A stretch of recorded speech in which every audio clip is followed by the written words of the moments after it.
श्रियकान्ताय कल्याणनिधये निधयेतिनाम् श्रीवेङ्कटनिवासाय श्रीनिवासाय मङ्गलम्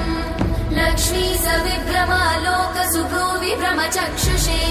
चक्षुषे सर्वलोकानां वेङ्कटेशाय मङ्गलम् श्रीवेङ्कटाद्रिशृङ्गाग्रमङ्गलाभरणाङ्गये मङ्गलानां निवासाय श्रीनिवासाय मङ्गलम् सर्वावयव सौन्दर्य सम्पदा सर्वचेतसां सदा सम्मोहनायास्तु वेङ्कटेशाय मङ्गलम् नित्याय निरवध्याय सत्यानन्दचिदात्मने सर्वान्तरात्मने श्रीमद् वेङ्कटेशाय मङ्गलम् स्वतः सर्वविदे सर्वशक्तये सर्वशेषिने सुलभाय सुशीलाय वेङ्कटेशाय मङ्गलम्